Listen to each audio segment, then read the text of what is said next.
All right, so hello and welcome back. So hopefully the audio is fixed. I did a lot of stuff. We should be fine. So we are now on a part five of the Napoleonic Marshal series. I have left the original video link in the description if you. This is the elaborated version of my thoughts on it. So there you go. Thank you to my patrons listed above. Thank you for viewing, and if you could leave a like, that would be great. Otherwise, let's get on to it.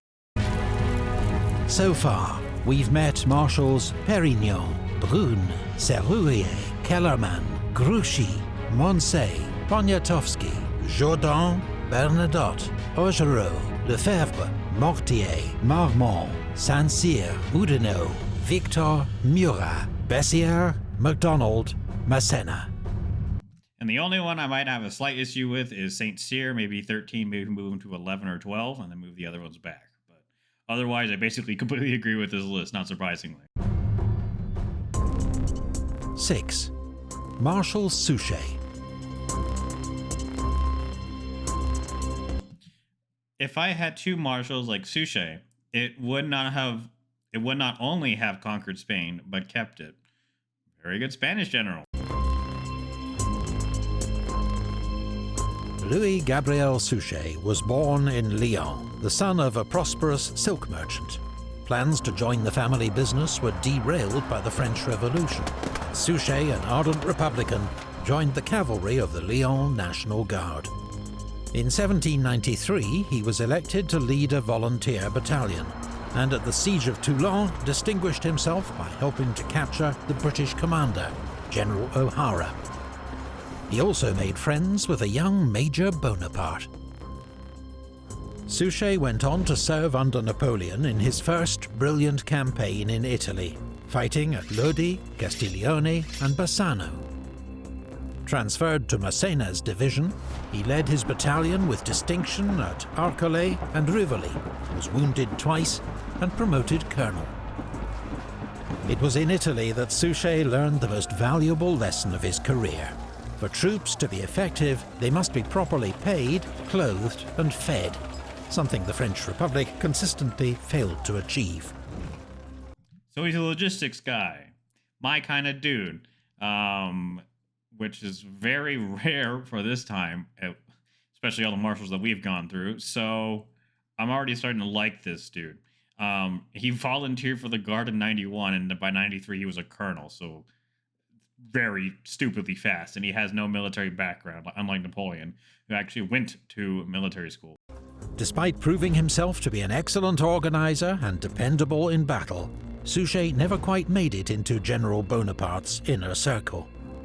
He went on to serve as a highly effective chief of staff to General Brune, and then to Massena in Switzerland, and was with Joubert in Italy, who died in his arms at the Battle of Novi. Suchet was promoted to General of Division, and in 1800 he was given command of the Army of Italy's left wing. With Massena besieged by the Austrians in Genoa, the defence of southern France fell on his shoulders. In a brilliant independent campaign, he held the Austrians near Nice, then chased them back into Italy, taking 15,000 prisoners.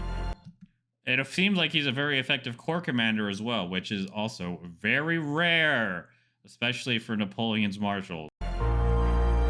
Despite this impressive record, Suchet was not on the list of marshals created by Napoleon in 1804. Worse, in 1805, he was effectively demoted, being given command of a division in Marshal Lannes's 5th Corps. Yeah, that is basically a demotion, because he was running an entire corps in Italy while Napoleon was doing his thing crossing the Alps, and now he's a division commander. And usually, if you're going to take a downgrade like that, usually your division would at least be a guard division or an elite division. But that's not the case. But he's under Marshal Lannes, and Marshal Lannes is damn good, so. Nevertheless, it was a role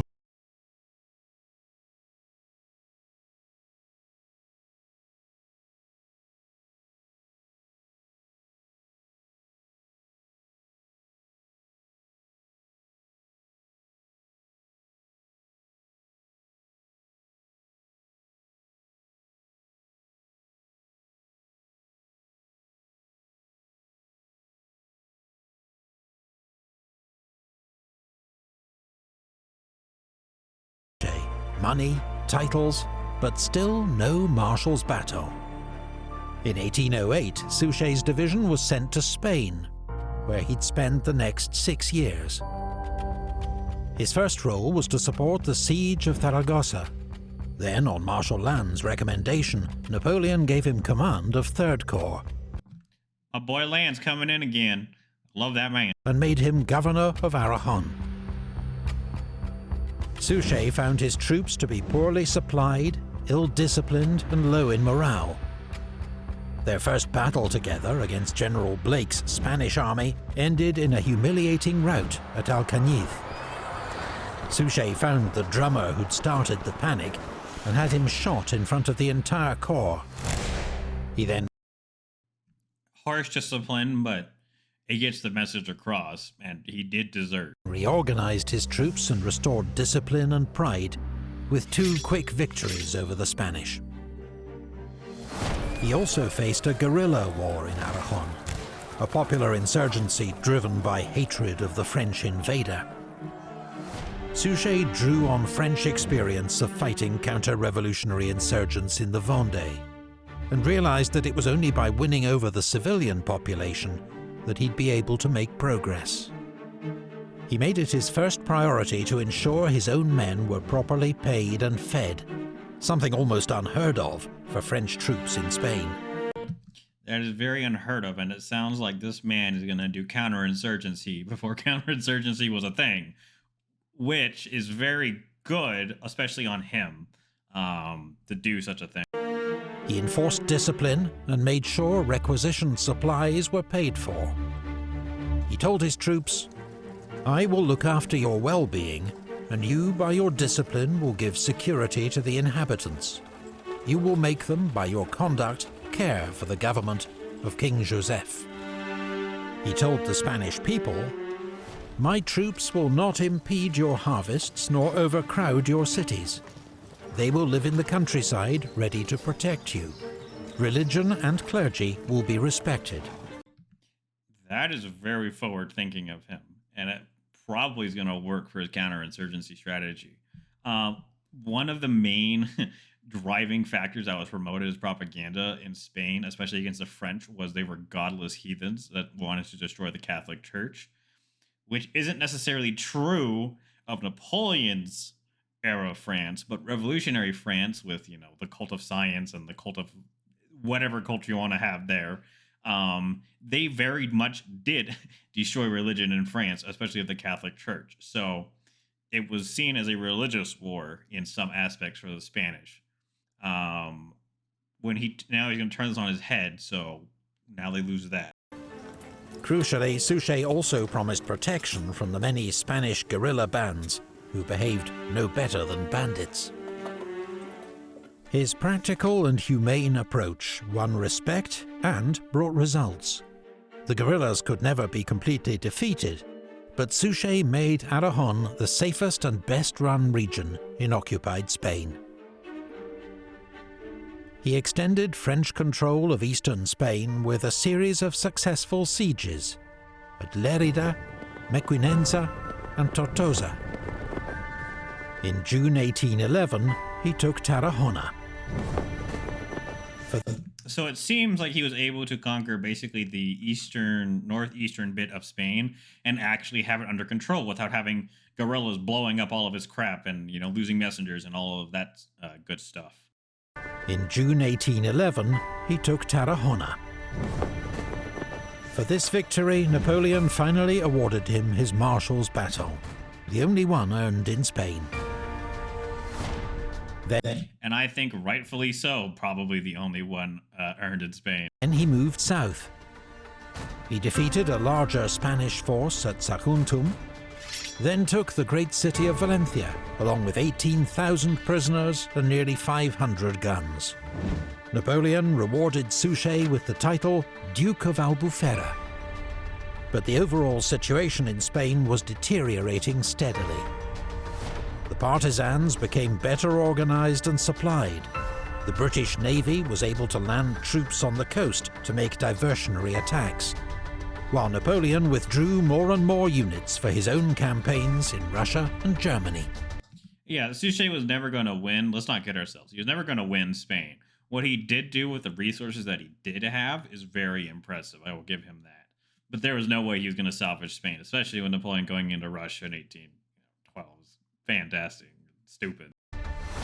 After King Joseph and Jourdan were defeated at Vittoria, Suchet had no option but to pull back towards the French frontier, leaving behind several well-supplied garrisons. On Napoleon's abdication, Suchet remained undefeated, still holding the French frontier. When Napoleon returned from exile, Suchet went to meet him in Paris. It was the first time they'd met in person in 8 years. "Marshal Suchet, you have grown greatly since we last saw one another," the Emperor told him. Last time they seen each other 8 years ago, so that would have been, oh man, if I can do math, 5, 6, 7, 8, 1807? 8, 9, 10. Yeah, 1807. And he gave his Marshal's baton in 1811. So, I mean, they haven't seen each other a lot, but I mean, Napoleon did recognize him as a very good, capable dude, and he's a very good corps commander, if not a freaking front commander. The Emperor told him. He entrusted Suchet with command of French forces in the south, an important independent command for which few men were better suited. Suchet I would agree with that. Him and MacDonald, probably the only two guys that can really do it. Lannes is already dead by this point. My boy Lannes is already dead by this point, so... dutifully kept France's enemies at bay, until news arrived of Napoleon's defeat at Waterloo. Following the Second Bourbon Restoration, Suchet was dismissed and retired to his country estate, where he died in 1826. He was still held in such esteem in Aragon that a mass was held to pray for his soul in the Cathedral of Zaragoza. Suchet was a brilliant commander. That's very impressive, especially for the people you're invading and occupying, for them to honor you in that way. Widely regarded as the best administrator in Napoleon's army. He was also one of the few who thrived with the responsibility of independent command. He never had the opportunity to prove himself on the war's decisive battlegrounds. But when Napoleon, in exile on St. Helena, was asked to name his best general, he replied, "That is difficult to say, but it seems to me that it is Suchet." That is incredible for Napoleon to say that. So, basically, Suchet was the best marshal Napoleon had. The best independent commander, the best front commander, the best administrator. So, basically, the best, not Napoleon he had. Now, we're going to get to Ney, Sultan, my boy Lannes and Berthier, and then another one. But again, Suchet didn't have like big engagements that he fought in that like were decisive. That's the problem, is why he was ranked 6. If you ask, you know, if he was a very good corps commander and an independent commander, sure. But you can only do so much when, you know, you don't fight in as many battles as, well, Ney basically does, so. 5. Marshal Ney.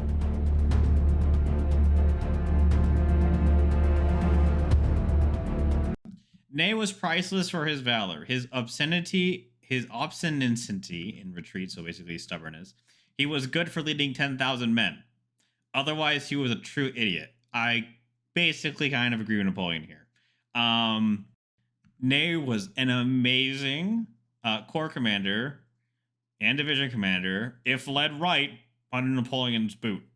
If he wasn't doing that, you had a problem, because he was very aggressive and he did not read the battlefield very much. But there was no other marshal like him that inspired the men. Let's put it that way. Marshal Ney was a cooper's son from Lorraine, a German-speaking region of France on the eastern frontier. His father wanted him to become a clerk, but the young Ney, impetuous and headstrong, joined a hussar regiment instead. He soon distinguished himself as a fine horseman and fencer, and was a senior sergeant by the time of the French Revolution. When war broke out, Ney was made an officer and became aide-de-camp to General Lamarche.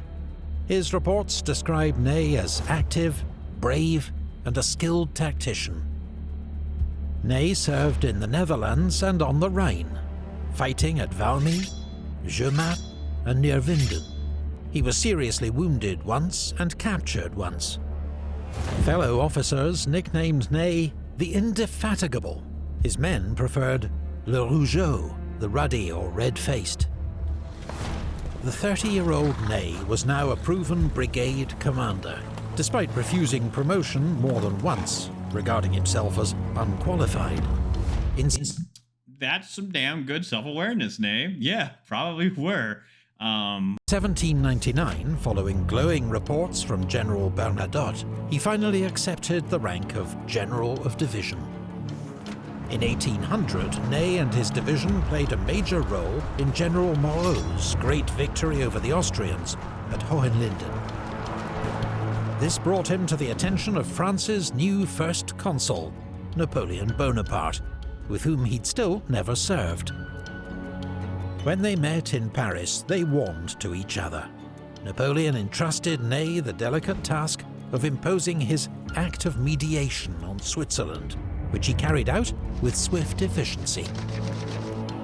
The same year, Ney married Aglaé Louise Augier, a friend of Josephine's daughter, Hortense, now Napoleon's stepdaughter, drawing him closer to France's future imperial family. In 1804, Napoleon proclaimed a new empire, and Ney was made a marshal. The next year, he was leading 6th Corps to war against Austria. He was accompanied by Colonel Henri Jomini, a Swiss officer and military theorist. Ney had been quick to recognize his talent, giving him a job as his aide-de-camp and helping to publish his work. Jomini would win fame as one of the 19th century's great military thinkers, and served Ney well as his chief of staff on several campaigns. So he has a chief of staff that is very intellectually and brilliant, I'll just say that, and is able to think very carefully about stuff. As an aide-de-camp, that is very nice to have, especially for Ney. The advance against the Austrians, Jomini encouraged Ney to ignore orders from Marshal Murat that would have allowed the enemy to escape. Their decision was vindicated when 6th Corps won a brilliant action at Elchingen that closed the trap on General Mack's forces at Ulm. As I said, his aide-de-camp is pretty damn smart. Ney's corps missed the Battle of Austerlitz, but was in action against the Prussians the following year. There had already been signs that Ney's aggressive instinct, which made him a brilliant tactical leader, could also get him into trouble. At the Battle of Jena, Ney ignored his orders and charged straight at the Prussian lines. Becoming cut off, his troops had to be rescued by Marshal Lannes' corps. Yeah, and that's gonna be a stain on Ney just for the rest of his career. He's very impetuous and too aggressive. It's good to be aggressive, but he's too aggressive. A furious Napoleon remarked, "Ney knows less about soldiering than the last-joined drummer boy." Ney was criticized again by Napoleon 3 months later, when his foraging raids into East Prussia appeared to provoke a Russian offensive. I don't know if that was on him, though. That attack was coming, but it is on Ney for walking into it, more or less. The winter maneuvering culminated in the horrific Battle of Eylau, which Ney's corps reached only as darkness fell. That summer, Bennigsen's Russian army launched a surprise attack, hoping to encircle and destroy Ney's 6th Corps near Gutstadt. Ney, outnumbered 4-1, conducted a brilliant fighting withdrawal and escaped the trap. A week later, Napoleon caught Bennigsen's army at Friedland. Ney led a crucial attack on the enemy. "That man is a lion," said Napoleon, watching his advance. 6th Corps' onslaught shattered the Russian left. leading to one of Napoleon's most decisive victories. For all his flaws, Ney had proved himself one of Napoleon's best tactical commanders. And remember, tactical, operational, and strategic are very different things. On a tactical battlefield, he's pretty damn good. Operationally and strategically, I would not know. He will get himself in trouble. Even tactically on the battlefields, he will still get himself into trouble for being very too offensive unless Napoleon is there to rein him in. Now remember, he technically enlisted in the cavalry regiment as hussar, so he was never quote unquote trained as an officer from his background, unlike Napoleon, because Napoleon was a minor noble. But he has enough experience by this point to, he really should know better to be more cautious. And was rewarded with the title Duke of Elchingen. In 1808, Ney commanded a corps during the invasion of Spain. He spent more than 2 years in the Iberian Peninsula, and like most of Napoleon's marshals, found it a bitter and frustrating experience. In 1810, he joined Marshal Massena for the invasion of Portugal, but deeply resented being placed under his command. He criticized every decision, helping to create a poisonous atmosphere at French headquarters. Yeah, that's bad. As Massena, I would dismiss Ney. If he's going to question your orders every single goddamn time, it's a problem. Especially if he questions you openly. If he questions you in front of subordinates, that's a no-no. That's an immediate, get rid of. Questioning you on the side is better and understandable, but if you continuously do that, it's not exactly a very good working relationship. The French advance on Lisbon came to a halt at the lines of Torres Vedras. During the subsequent retreat, Ney again demonstrated his brilliant tactical skills, fighting a series of rearguard actions that kept Wellington's troops at bay. But Ney's fury at what he considered Massena's disastrous leadership boiled over into open insubordination. He was relieved of command and returned to France. But he did not remain in disgrace for long. Again, his mouth and his head will get him in trouble. Napoleon knew Ney's worth in battle, and that the army adored him. He'd been needed in Russia, and was recalled in 1812 with command of Third Corps. As the Grande Armée advanced deeper into Russia, Ney was always near the action, leading attacks at Krasny and at Smolensk, where he was wounded in the neck. Amid the slaughter of Borodino, Ney led his corps in attack after attack on the Russian earthworks. When they were finally taken, and he was told that Napoleon would not send in his reserves to follow up their hard-won gains, he exploded with anger. What business has the Emperor in the rear of the army? Since he will no longer make war himself, let him return to the Tuileries and leave us to be generals for him. It was typical of Ney's lack of restraint, but his blind faith in the Emperor did not survive Russia. Henceforth, he'd fight only for France. It was... And it's important to remember in that battle, even I said back then that Napoleon should have sent his reserve in. He kept his reserve, and he did eventually use it. But again, if you use it earlier, it would have been more decisive. But that's, using it earlier. But even then, even with 2020 vision, even during the battle, they said they should have used it. And even Napoleon recognized as such. But he didn't. He was afraid to use it, his last reserve. But the main important thing here to remember is that after Russia, Ney is now fighting only for France, not for Napoleon. It was during the retreat from Moscow that Ney ensured his place among the legends of military history. Just 2 weeks into the retreat, the Russians routed Davout's rear guard at Vyazma, and Ney and Third Corps took over. Ney was not only an instinctive tactician and apparently immune to fear or fatigue, he could inspire or bully other men into superhuman feats of bravery and endurance.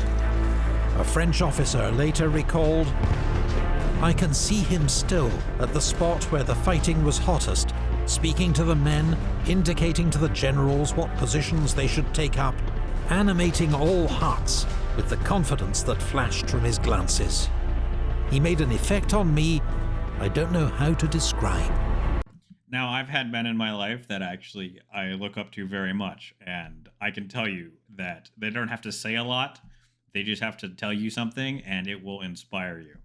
Many of you probably know or have felt the same way about stuff, so this effect is very real, and it can lead you to do superhuman things and even things you wouldn't normally do to live up to the expectations. At Krasny, when the rear guard got cut off from the rest of the army, Ney angrily rejected calls to surrender and led his men in an astonishing forced march across enemy territory, crossing the frozen Dnieper River at night, personally pulling men from the river when they fell through the ice. Surrounded by Cossacks and down to 800 fighting men, they formed square and kept moving. Ney was more than a hero to the army. He was its talisman. News of his escape caused rejoicing throughout the army. Napoleon himself remarked, "What a soldier! The army is full of brave men, but Marshal Ney is truly the bravest of the brave." And I give him full credit for what he was able to pull off there, and it is damn true that he was the heart and soul of that army. Ney led the rearguard for the rest of the retreat, and according to legend, was the last man to cross the Niemen River into Poland. I believe that. His leadership helped many thousands of soldiers to make it back alive. Ney was rewarded with the title Prince of the Moskva, and continued to serve throughout 1813, though his relations with the Emperor, and Marshal Berthier in particular, were increasingly strained. At Lützen, Ney was moved by the conduct of his young conscripts, who bore the brunt of Blücher's surprise attack, but fought back bravely, helping to win victory. Napoleon then entrusted Ney with command of 3 army corps, 84,000 men. But the plan for him to fall on the enemy's flank at Bautzen went awry. Badly drafted orders led to delay, and the coalition army was able to escape. Ney fought in the Emperor's great victory at Dresden, but 10 days later at Dennewitz, his limitations as an army commander were horribly exposed. Throwing himself into an attack, he lost control of the battle, and was badly beaten by Bernadotte's Army of the North. As I said, even Bernadotte was a better army commander than him. So. Ney was devastated by his defeat, but Napoleon kept him in command of his northern wing. At the gigantic 4-day Battle of Leipzig, he commanded the northern sector, holding the line until a shoulder wound on the last day forced his return to France.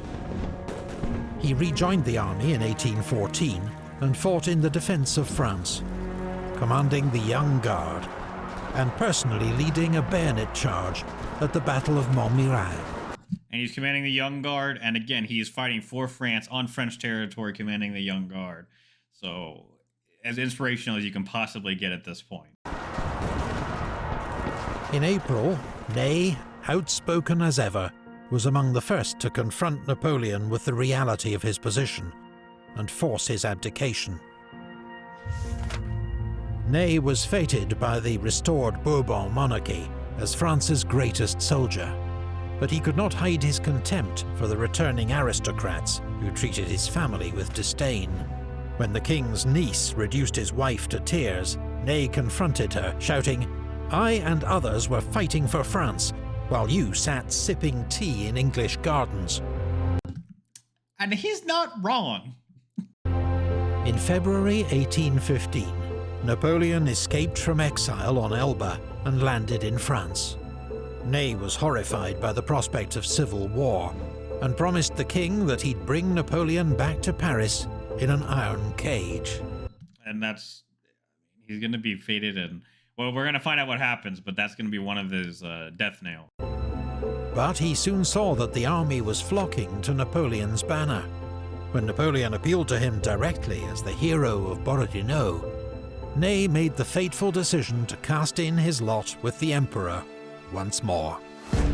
When Napoleon advanced into the Netherlands in June to take on Wellington and Blücher's armies, Ney commanded his left wing. But he made a string of blunders. Against Wellington's troops at Quatre Bras, he was too cautious when he held the advantage. Yep, and that's seen in the movie that I'll link up there. You can go watch that one with me. Remember, was scenes like, I have won, but you have failed to advance, and there's Napoleon arguing with Ney there about this. 2 days later at Waterloo, Napoleon left much of the tactical handling of the battle to Marshal Ney. It was a mistake. On his own initiative, Ney launched a series of mass cavalry attacks too early and failed to launch any coordinated attacks on Wellington's position until late in the day. He had 4 horses killed under him and personally led the last doomed attack by the Imperial Guard. Ney's courage that day was awe-inspiring, but his decisions helped to cause the French defeat.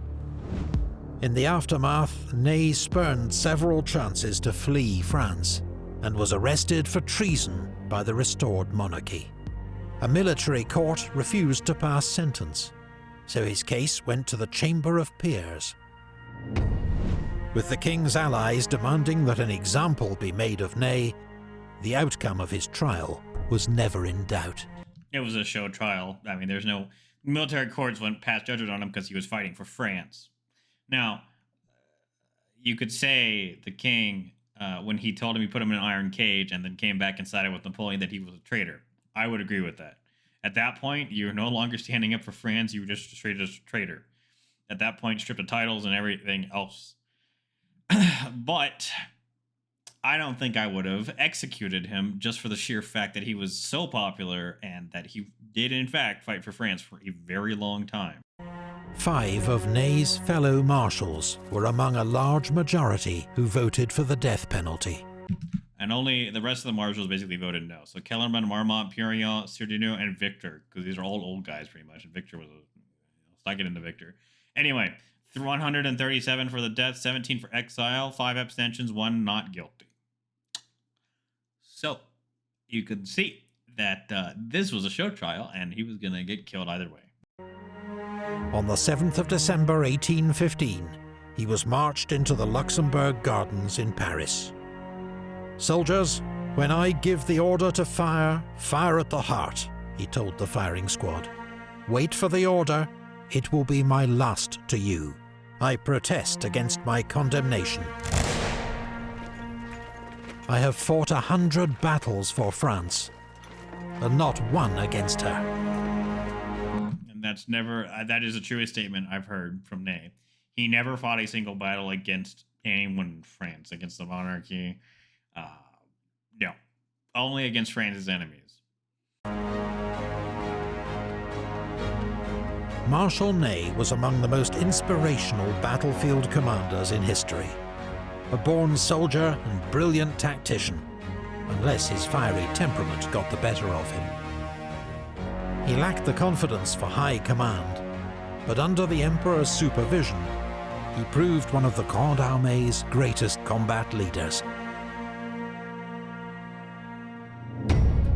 4. Marshal Soult.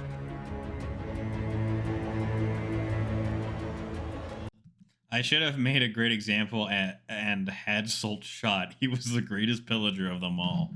I kind of wonder why he's ranked 4, considering we have Suchet at 6 and Ney at 5. Jean de Dieu Soult was from a small town in southern France and enlisted in the Régiment Royal, aged 16. He became a tough, capable sergeant, and in the build-up to the Revolutionary Wars, joined a new battalion of volunteers as their drill instructor. Soult's self-confidence and bearing meant he was soon made an officer.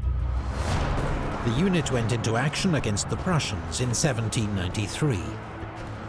In a brutal baptism of fire, half the battalion became casualties, though Soult's own conduct was praised.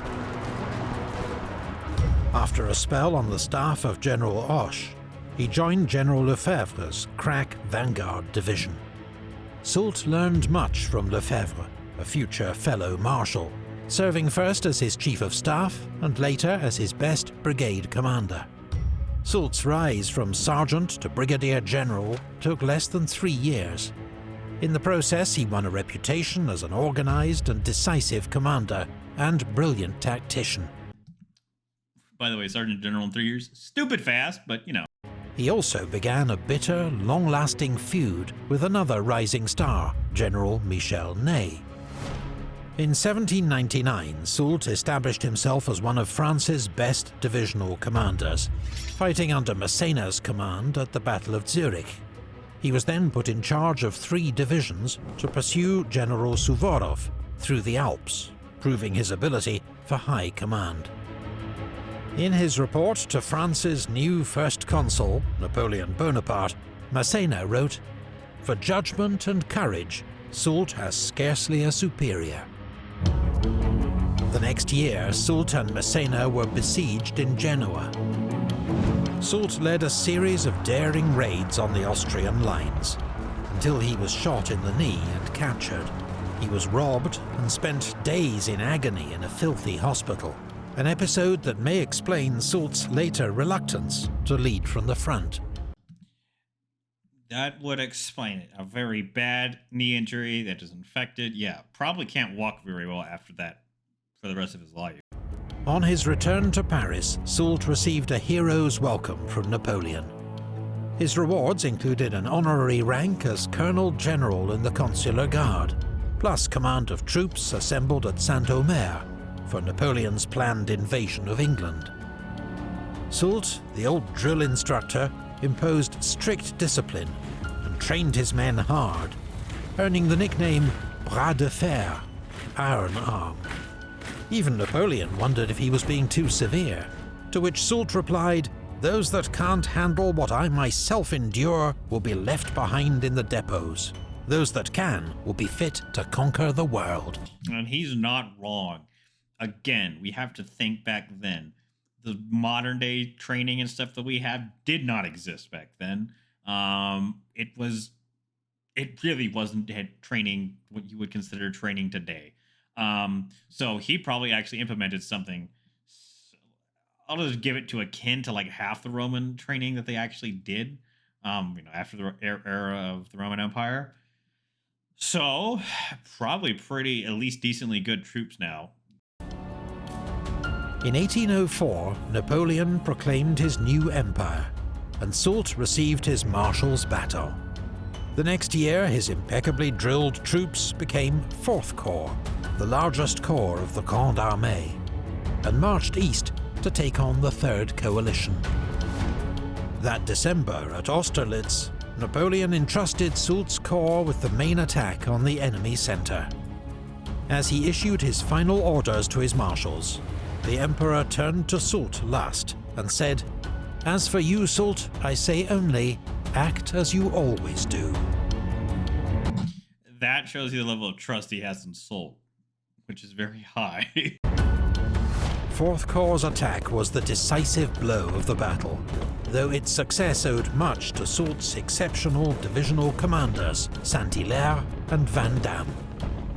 With victory won, Napoleon acclaimed Soult the foremost maneuverer in Europe.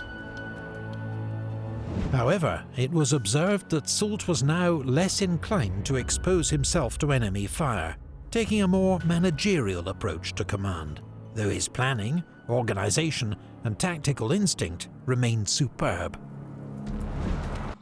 I don't know how much that's going to it's going to affect him later, because he does a lot of stupid shit later.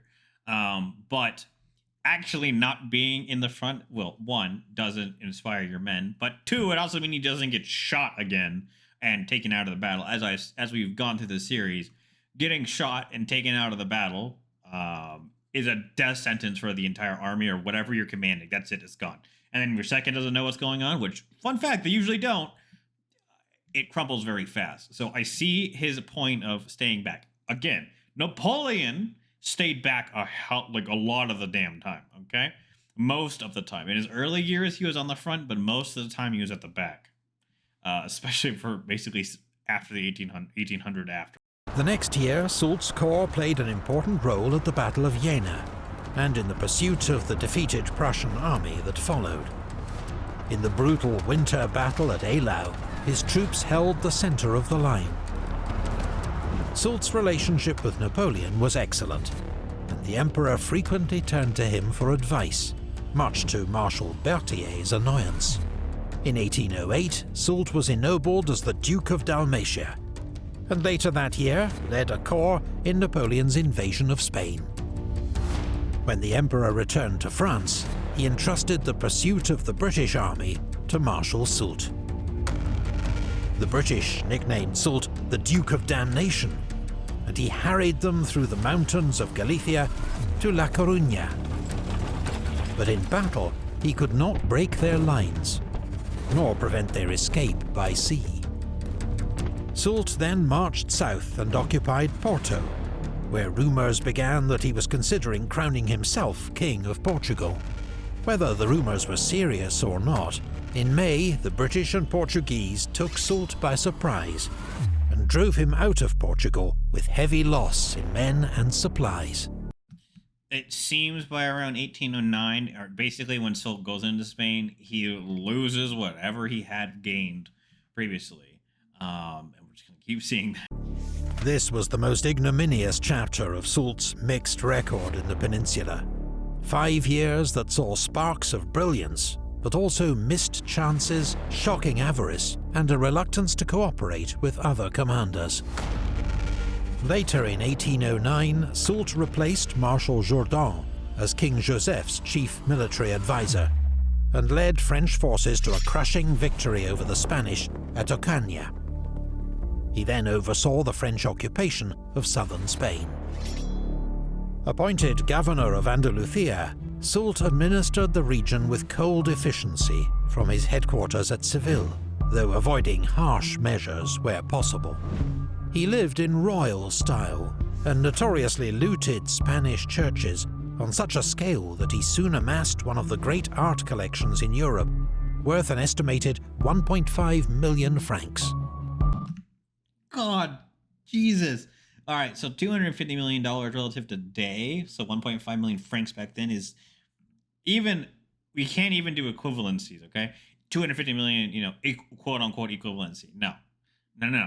It's more like billionaires levels of equivalency, especially for back then when, GDP was, it didn't exist and people were getting paid like $5 a damn day, or not even $5 a month if you're lucky. So maybe one of the first billionaires from stealing shit. He was increasingly aloof, and even his aides found him difficult to like. Soult's character is hard and above all egotistical, one wrote. He takes no more than a passing interest in those around him. In 1811, with Marshal Massena's army stalled outside Lisbon, Napoleon ordered Soult to give support. Like many of Napoleon's long-range interventions in Spain, the objectives were unrealistic. Yet Soult marched north with 20,000 men, capturing Badajoz, but withdrew on receiving news of an enemy landing near Barossa. 2 months later, he marched north again to relieve Badajoz, now besieged by the enemy, and met Beresford's larger army en route at Albuera. Soult launched a flanking attack that threw the enemy into confusion, but he failed to follow up his advantage and left the tactical handling of the battle to others. Nor was he on the spot to inspire his troops, and his army suffered a bloody defeat. The next year, Wellington's victory at Salamanca forced Soult to abandon his palace in Seville and retreat to Valencia. Though that autumn, he had the satisfaction of reoccupying Madrid and pursuing Wellington's army back to the Portuguese frontier. In 1813, Napoleon summoned Soult to Germany, where he fought at Lützen and supervised the main attack at Bautzen. But when news arrived of the calamitous French defeat at Vitoria, Napoleon sent Soult back to Spain to take charge. Soult inherited a demoralized, disorganized army. He quickly imposed order, turned it around, and attacked. It was an impressive feat, but his mostly young conscripts were up against experienced, well-led troops. 2 attempts to relieve the besieged garrison of San Sebastian failed. Soult began a fighting retreat through the Pyrenees Mountains back to France. Despite the limitations of his demoralized conscripts, he ensured Wellington's army had to fight every step of the way, counter-attacking whenever possible, and offering resistance till the end, even as Napoleon's empire began to collapse. The last battle of the campaign was... So he actually fought Wellington a lot and gave him a very bloody nose. So his record is really mixed, and I don't know if I completely agree with putting him at 4. Now, he did do a lot previously, but Spain is a real disdain and bad mark on him, especially for his looting and everything he was doing there. Fought at Toulouse, a bloody and unnecessary one, as Napoleon had abdicated 4 days earlier. Under the Bourbon Restoration, Soult became an unpopular Minister of War. Like Marshal Ney, he initially opposed Napoleon's return from exile, but saw which way the wind was blowing and rallied to the Emperor. Napoleon made several dubious appointments in 1815. One was to pick Soult as his new chief of staff, replacing Marshal Berthier.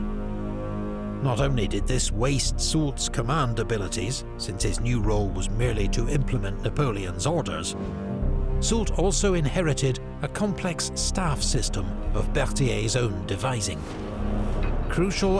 Yeah, because Berthier basically did everything for Napoleon's staff work, and he had his own system, and he is the only one that really knew how to run it. And he's no longer there, so Soult inherited it. And remember, this is called the 100 Days campaign. You're not exactly going to redo an entire system like that Berthier had been working on really with Napoleon since around like 1790s. So errors resulted during the Waterloo campaign, with orders going astray and commanders unsure of their role. Soult's warning not to underestimate Wellington's army was dismissed by Napoleon. You think that because Wellington defeated you, he must be a great general. I tell you that he is a bad general, that the English are bad troops, and this will be over by lunchtime. Following Napoleon's defeat, Soult lived in exile until 1819, then returned to France under a political amnesty. After the July Revolution, he served as a reforming Minister of War, and 3 times as President of the Council of Ministers, effectively France's Prime Minister.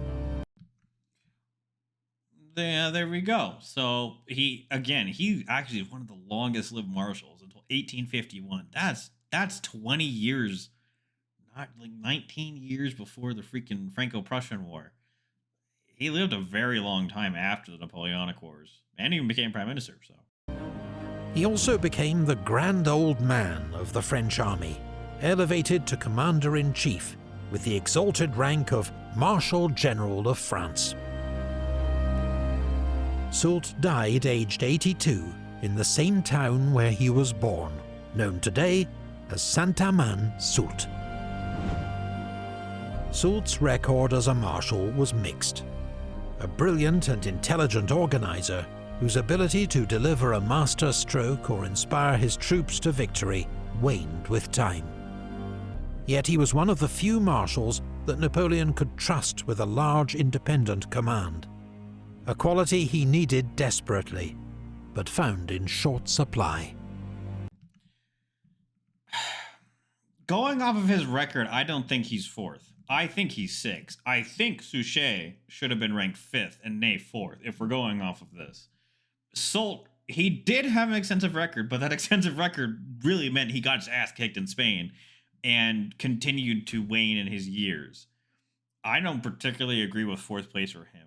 Maybe 5th, you could put Suchet, him, then Ney. I would agree with that more. It is true that Napoleon did lack competent army and corps commanders, but you had Suchet, you had MacDonald, there were guys. You had Saint-Cyr. there were guys that did even command stuff like that. Sushi, Ney, Sultan. Join us for the final part of Napoleon's Marshals as we reveal our top 3, coming soon. Yeah, so my final thing on that is Sushi 6, Sultan 5, Ney 4. That's what I would go with. Brand new to the Epic History TV store, Manga Marshals.